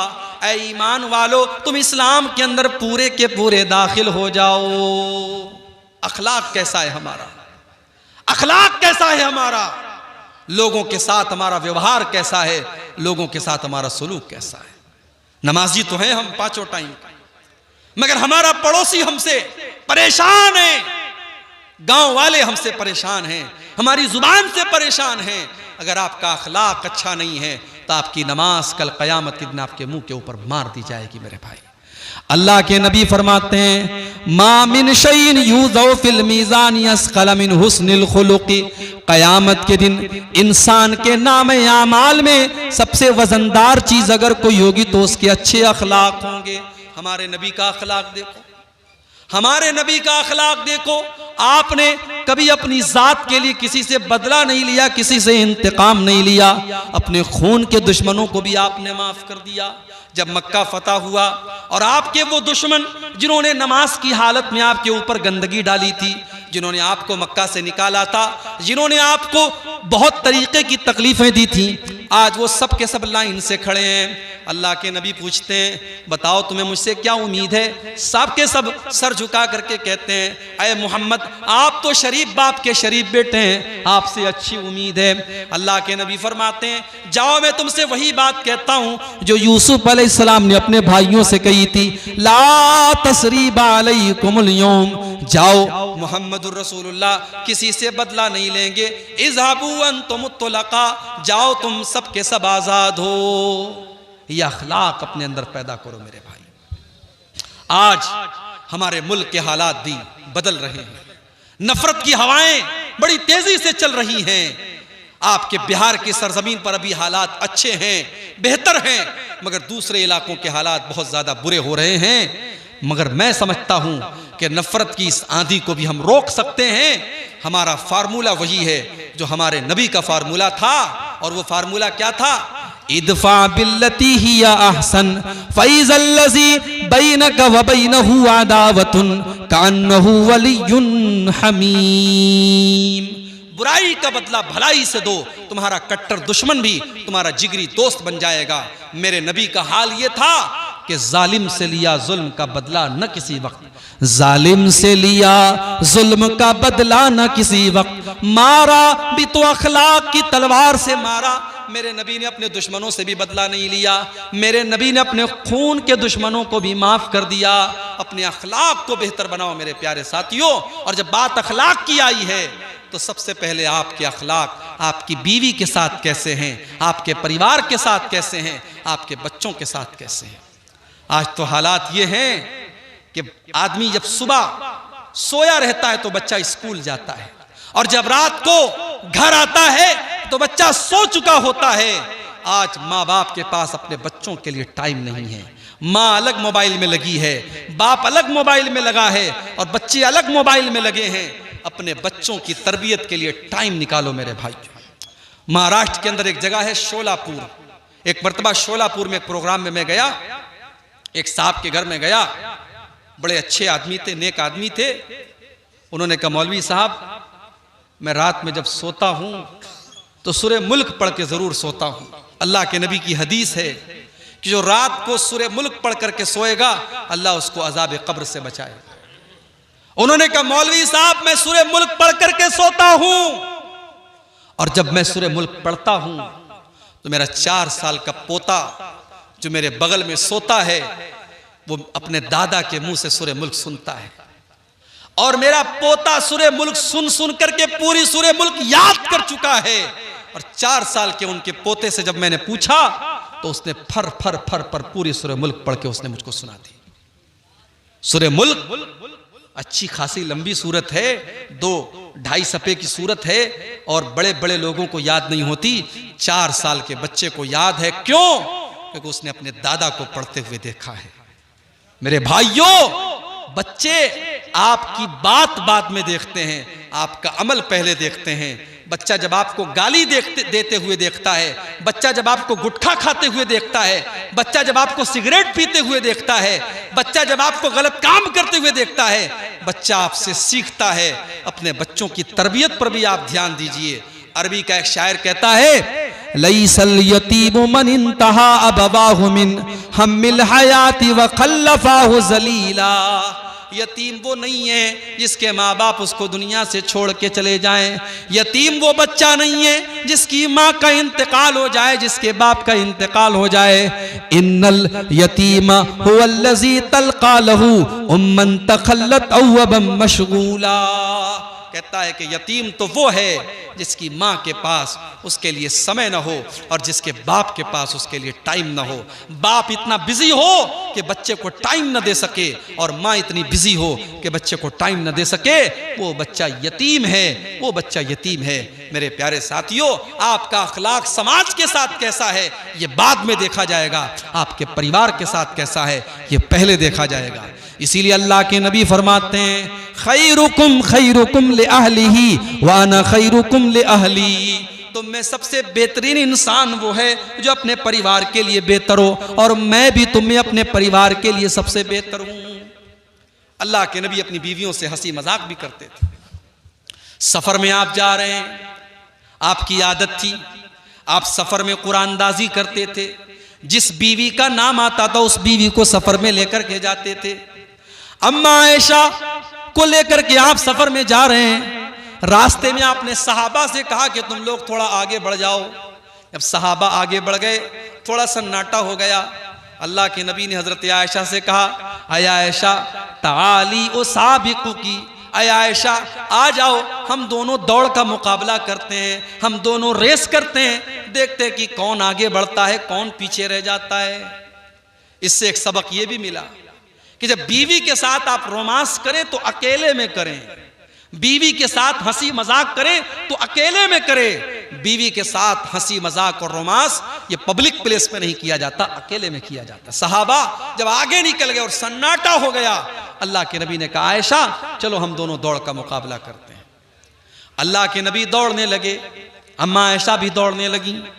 अम्मा आयशा फरमाती है मेरी नई नई शादी हुई थी, मेरा बदन हल्का था, मैं दुबली पतली थी। मैं जब दौड़ने लगी तो मैं आगे निकल गई और अल्लाह के नबी मुझसे पीछे रह गए। मैं जोर जोर से हंसने लगी और अल्लाह के नबी को मैं चिढ़ाने लगी कि देखिए मैं तो आपसे आगे निकल गई। अल्लाह के प्यारे नबी खामोश हो गए, कुछ नहीं कहा आपने, कुछ नहीं कहा आपने, कोई बात नहीं, ठीक है। कुछ दिनों के बाद एक दूसरा सफर था और इत्तेफाक से इस सफर में भी अम्मा आयशा आपके साथ में थी और आपने एक जगह मौका देखा। आपने सहाबा से कहा तुम लोग थोड़ा आगे बढ़ जाओ। सहाबा आगे बढ़ गए। आपने फरमाया कि अय आयशा आ जाओ, बहुत दिन हो गए, हम दोनों दौड़ का मुकाबला करते हैं। अम्मा आयशा फरमाती हैं अब की मर्तबा जब मैं दौड़ने लगी फलम्मा बुदिनतु, तो अब मैं थोड़ी मोटी हो गई थी। मैं थोड़ी मोटी हो गई थी, मेरा बदन थोड़ा मोटा हो गया था, अब मैं दौड़ने में वो स्पीड नहीं थी जो पहले थी मेरे अंदर। इससे एक सबक ये भी मिला, जब आप शादी करके अपनी बीवी को लाएं तो इतना प्यार करें, इतनी मोहब्बत करें, उसको इतना टाइम दें, उसके शौक और अरमान को इतना पूरा करें कि उसकी तंदुरुस्ती अच्छी हो जाए, उसकी हेल्थ अच्छी हो जाए। ये कोई अच्छी बात नहीं है कि आप अपनी बीवी को शादी करके लाएं और इतना खटा दें कि बेचारी का वजन और घट जाए। नहीं, उसको इतनी मोहब्बत दो, इतना प्यार दो कि उसका वजन बढ़ जाए और उसके जो है उसको और खुशहाली उसको नसीब हो। अल्लाह के नबी ने हजरत आयशा को इतनी मोहब्बत दी और इतना खुश रखा कि वो कहती है मैं मोटी हो गई थी, और अब की मर्तबा जब मैं दौड़ने लगी तो इस मर्तबा अल्लाह के नबी आगे बढ़ गए और मैं पीछे रह गई। अल्लाह के नबी मुस्कुराने लगे और आपने फरमाया हाज़िही बितिल का, ऐ आयशा आज मैंने उस दिन का बदला ले लिया, उस दिन तुम आगे निकल गई, आज मैं आगे निकल गया। ये थी अल्लाह के नबी की मैरिटल लाइफ, आपकी वैवाहिक जिंदगी, आपकी शादीशुदा जिंदगी। आप एक अच्छे शौहर भी थे मेरे प्यारे साथियों। अगर आप दीनदार बनना चाहते हैं तो एक अच्छे शौहर भी बनिए, एक अच्छे शौहर के बने बगैर आप दीनदार नहीं हो सकते। ऐसा नहीं है, अल्लाह के नबी अपनी बीवियों से नाराज भी होते थे। अम्मा आयशा कहने लगी, एक मर्तबा अल्लाह के नबी अम्मा आयशा से कहने लगे कि अय आयशा, मुझे पता चल जाता है तुम कब मुझसे खुश होती हो और तुम कब मुझसे नाराज होती हो। कहा अल्लाह के नबी कैसे पता चल जाता है आपको? कहा आयशा, जब तुम मुझसे खुश होती हो तो जब तुम कसम खाती हो तो कहती हो वह रब्बे मोहम्मदिन, मोहम्मद के रब की कसम। जब तुम मुझसे खुश होती हो तो मेरा नाम लेकर के कहती हो मोहम्मद के रब की कसम, और जब मुझसे नाराज होती हो तो कहती हो वरब्ब इब्राहिम, इब्राहिम के रब की कसम। मैं समझ जाता हूं कि आज आयशा मुझसे नाराज है। अम्मा आयशा ने मुस्कुरा करके कहा, आय अल्लाह के नबी, जब मैं आपसे नाराज होती हूं तब भी मैं आपका नाम छोड़ती हूं, लेकिन आपको नहीं छोड़ती हूं। आपकी मोहब्बत मेरे दिल से कभी नहीं निकलती है। मैं गुस्से की हालत में भी आपका नाम नहीं लेती हूं, मगर आपकी मोहब्बत मेरे सीने में मौजूद होती है। मेरे प्यारे साथियों, ये रिश्ता था अल्लाह के नबी का अपनी बीवियों के साथ। इसीलिए जब अल्लाह के नबी से पूछा गया मा हक़्क़ु ज़ौजती अहदिना अलैहि, आय अल्लाह के नबी बीवी का हक हमारे ऊपर क्या है? आज कोई पूछता है ये? आज लोग मेरे पास आके कहते हैं मौलवी साहब हमारी बीवी ये नहीं करती, हमारी बीवी वो नहीं करती।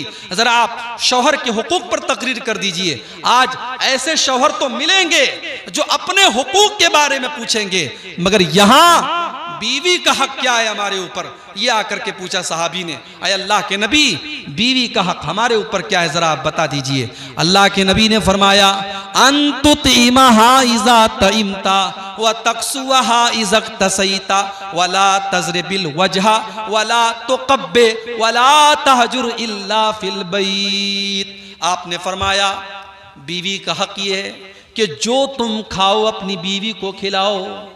अच्छा खा रहे हो तो बीवी को अच्छा खिलाओ। ये नहीं होना चाहिए कि बीवी तो बेचारी घर में दाल खा रही है, साग सब्जी खा रही है और तुम बाहर मांस मछली खा रहे हो। नहीं, जो तुम खा रहे हो अपनी बीवी को खिलाओ। व तक्सुहा इज़क तसैता, और जैसा तुम कपड़ा पहनो अपनी बीवी को भी तुम पहनाओ। जिस मेयार का और जिस स्टैंडर्ड का कपड़ा तुम पहन रहे हो उसी मेयार का अपनी बीवी को पहनाओ। वला तज़रिबिल वजहा, और कभी गुस्से में अपनी बीवी के चेहरे पर तुम कभी हाथ मत उठाना। वला तुक़ब्बे, और कभी उसको गाली गलौज मत करना। वला तहजुर इल्ला फिल बैत, और अगर बीवी से गुस्सा हो जाओ, नाराजगी हो जाए तो कभी उसको घर के बाहर मत निकालो। घर के अंदर का मामला घर के अंदर सुलटा लिया करो, घर के अंदर हल कर लिया करो। ये बीवी का हक है शौहर के ऊपर। लेकिन मेरी प्यारी माँ और बहनों, कुछ हक आपके ऊपर भी है शौहर का। मैं चाहता हूं कि उसको भी आपके सामने बता दूं। अल्लाह के नबी से पूछा गया अय्युन निसाई खैर, आय अल्लाह के नबी कौन सी औरत सबसे अच्छी है? आपने फरमाया अल्लती तसुर्रुहु इज़ा नजर, जब शौहर देखे तो खुश हो जाए। जलसे में जा रही है, सज के जा रही है, संवर के जा रही है, मेकअप करके जा रही है, खुशबू लगा के जा रही है, जबकि जलसे में खुशबू लगा करके, सज करके, संवर करके जाना हराम है, हराम हराम है। जब इस्लाम की ये तालीम है कि बीवी और औरत अपने पायल की आवाज को भी गैर मर्दों तक न पहुंचाए, तो औरत का खुशबू लगा करके जलसे और तकरीर में जाना जायज कैसे हो जाएगा? मेरी प्यारी माओ बहनों, अगर आप शादीशुदा हैं तो आपकी जेबो जीनत का हकदार आपका शौहर है। आप अपने आप को मेंटेन करके रखिए, अपने आप को मुज़य्यन करके रखिए, सजा करके रखिए, संवार करके रखिए, आपका शौहर आपको देखे तो खुश हो जाए। उसके बाद फरमाया व तुतीउहु इज़ा अमर, जब शौहर देखे तो खुश हो जाए, और जब शौहर किसी बात का हुक्म दे तो बीवी उसकी बात माने। आजकल की बीवियां मनवाती ज्यादा हैं और मानती कम हैं। वो लतीफा आपने सुना है ना, एक आदमी गया और देखा कि मस्जिद में तहज्जुद की नमाज एक आदमी पढ़ रहा है। उसने कहा भाई साहब, आपने तहज्जुद की नमाज आप पढ़ रहे हैं मस्जिद में, कैसे, आपकी नींद कैसे खुलती है? कहा कि भाई साहब मैंने दूसरी शादी कर ली है, मेरी एक शादी हुई थी, मैंने दूसरी शादी कर ली है, और इसलिए मैं तहज्जुद की नमाज में मस्जिद में हाजिर रहता हूं और डेली में मस्जिद में आकर के तहज्जुद पढ़ता हूं। तो उसने कहा बड़ी अच्छी बात है, उसने भी दूसरी शादी कर ली, और जब उसने दूसरी शादी कर ली तो उसकी बीवी ने भी घर से निकाल दिया। अब वो दोनों मिलकर के बेचारे दोनों जो है मस्जिद में तहज्जुद की नमाज पढ़ रहे हैं। तो ये हालात होते हैं। आजकल की बीवियां मानती कम हैं और मनवाती ज्यादा हैं। मेरी प्यारी माओ बहनों, शौहर, ये मियाँ बीवी का जो रिश्ता होता है ना, ये मोहब्बत का रिश्ता होता है, ये कानून का रिश्ता नहीं होता है। एक मौलवी साहब के पास एक आदमी आया, उसने कहा मौलवी साहब मेरी बीवी ने ये कहा है कि सास ससुर की खिदमत करना ये कुरान और हदीस में कहाँ लिखा है? अगर लिखा है तब मैं सास और ससुर की खिदमत करूंगी, अगर नहीं लिखा है तो मैं नहीं करूंगी।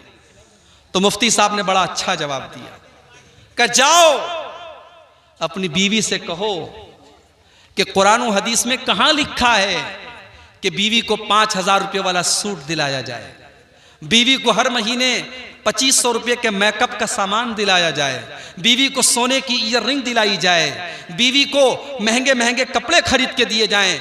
कहा कि जब कुरान हदीस में ये भी नहीं लिखा है तो आज के बाद बीवी को बस जो मामूली खाना खा रही है वो खाएगी, जो मामूली कपड़ा पहन रही है वो पहनेगी, आज के बाद उसको कोई शॉपिंग नहीं कराना है। कहा मौलवी साहब मेरी बीवी कह रही है फिर मेरा गुजारा कैसे होगा?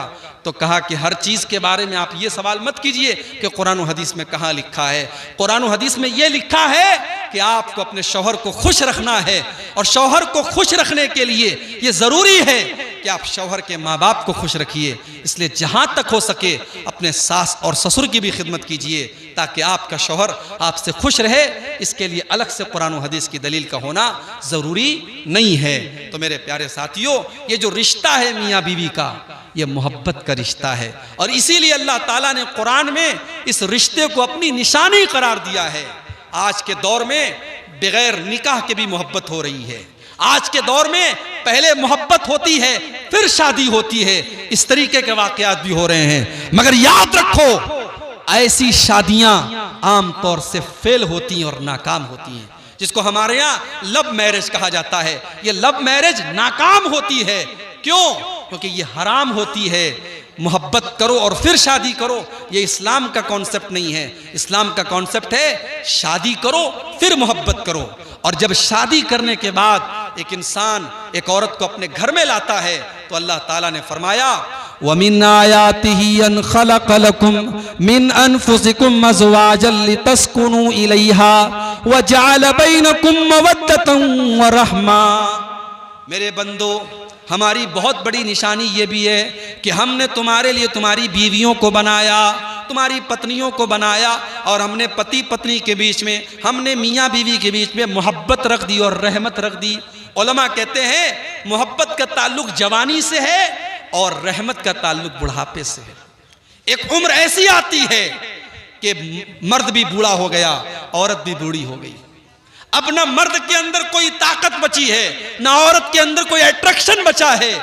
अब मोहब्बत तो नहीं है लेकिन रहमत है। बूढ़े को बुढ़िया के ज़रिए और बुढ़िया को बूढ़े के ज़रिए बड़ी ताकत मिलती है। वो दोनों एक दूसरे के लिए रहमत होते हैं। इसलिए बुढ़ापे में अगर कोई किसी का जोड़ा ख़त्म हो जाए, किसी की बीवी का इंतकाल हो जाए तो उसको बड़ी तकलीफ़ होती है। तो अल्लाह ने कहा कि इस रिश्ते में हमने मोहब्बत भी पैदा की है और रहमत भी पैदा की है, और हमने तुम्हारी बीवियों को इसलिए बनाया है ताकि तुम उनसे सुकून हासिल करो। तो मियाँ बीवी के रिश्ते को अल्लाह ने सुकून का ज़रिया बनाया है, इसलिए शौहर को बीवी के ज़रिए सुकून मिले और बीवी को शौहर के ज़रिए सुकून मिले। इसीलिए अल्लाह ने कुरान में फरमाया, हुन्ना लिबासुल लकुम व अंतुम लिबासुल लहुन्ना। शौहर अपनी बीवी के लिए लिबास है और बीवी अपने शौहर के लिए लिबास है। ये शेरवानी मैंने पहनी है, दिसंबर का महीना है इसलिए शेरवानी पहनी है। अगर ये जलसा मार्च और अप्रैल में होता तो शायद मैं शेरवानी ना पहनता। आदमी मौसम के हिसाब से कपड़े पहनता है। मर्द औरत के लिए लिबास है, औरत मर्द के लिए लिबास है। क्या मतलब ये है कि बीवी शौहर को जमाने की मुसीबतों से बचाती है, जमाने के फितरों से बचाती है।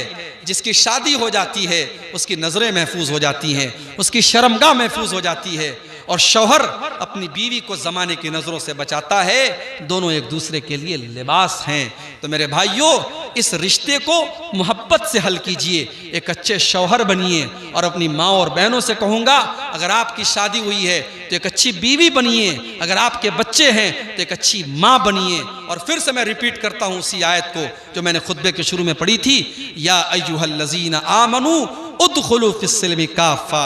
ऐ ईमान वालो, इस्लाम के अंदर पूरे के पूरे दाखिल हो जाओ।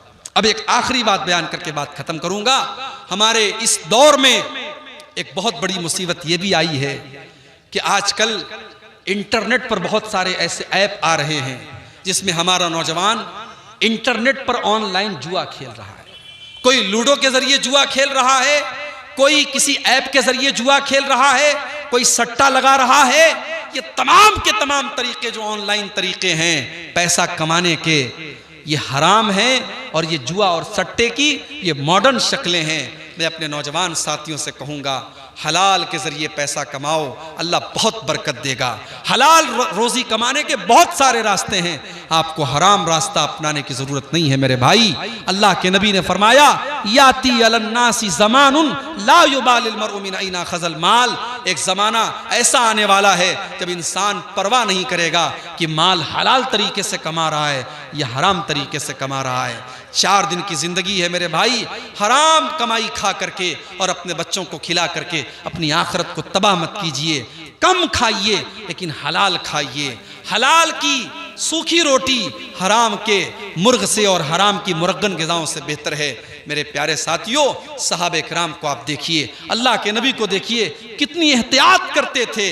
अल्लाह के नबी मस्जिद में बैठे हुए हैं, आपके नवासे हज़रत हसन रज़ी अल्लाह ताला अन्हु 4 साल के बच्चे हैं, मस्जिद में खेल रहे हैं और सदका की खजूरें आई हुई हैं और एक खजूर उठा करके हज़रत हसन ने मुंह में डाल दी। 4 साल का बच्चा कितना बड़ा होता है, लेकिन अल्लाह के नबी ने यह पसंद नहीं किया कि मेरे 4 साल के नवासे के पेट में हराम की कमाई जाए। आपने कहा अपने 4 साल के नवासे से, आपने कहा कख कख बेटा इसको थूक दे। और उसके बाद आपने फरमाया, अमा शऊरत अन्ना ला नाकुलु सदका, मेरे बच्चे क्या तुझको पता नहीं है हम सदका नहीं खाते। तो नबी का नवासा है तो सदका नहीं खा सकता। अल्लाह के नबी ने अपने 4 साल के बच्चे को बताया क्या हलाल है क्या हराम है। मेरे प्यारे भाइयों, अगर आपका बच्चा कोई हराम तरीके से पैसा कमा रहा है तो आप पूछिए, अगर हराम का पैसा आपके घर में आ रहा है और आप शौक से खा रहे हैं तो उस गुनाह में आप भी शामिल माने जाएंगे। इसलिए अपनी कमाई को भी आप हलाल कीजिए। और मैं अपने उन भाइयों से जो बिजनेस करते हैं, कारोबार करते हैं, मैं उनसे कहूँगा आप उलमा से अपने ताल्लुक़ को जोड़िए, उलमा से कांटेक्ट कीजिए। कोई अगर बिजनेस आपको अच्छा लग रहा है, कोई कारोबार अच्छा लग रहा है, आप पहले पता कीजिए ये कारोबार सही है कि नहीं है, ये बिजनेस सही है कि नहीं है। अभी कल कलियाचक में मेरा प्रोग्राम था, वहां लोगों ने मुझे बताया कि औरतें बीड़ी बनाती हैं, औरतें बीड़ी बनाती हैं, और खास तौर से वो औरतें जो बेवा हो जाती हैं या जो तलाकशुदा हो जाती हैं, जिनका कोई सहारा नहीं है, वो बेचारी बीड़ी बना करके अपनी जिंदगी गुजारती हैं।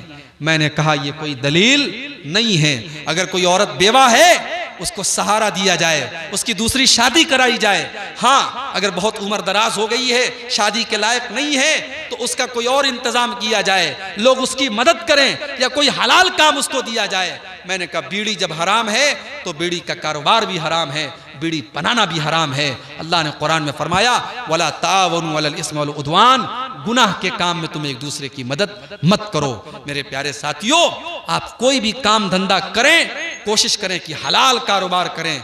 अगर किसी बिजनेस के बारे में शक है, पहले आप आलिम दीन से पूछिए। जैसे आप नमाज के मसले पूछते हैं, वजू के मसले पूछते हैं, गुस्ल के मसले पूछते हैं, कारोबार के मसले भी आप पूछिए। आप पैसा कमाने के मामले में आज़ाद नहीं हैं कि जैसे मन चले और जैसे जी चाहे आप पैसा कमाएं। कल क़यामत के दिन आपको हिसाब देना होगा।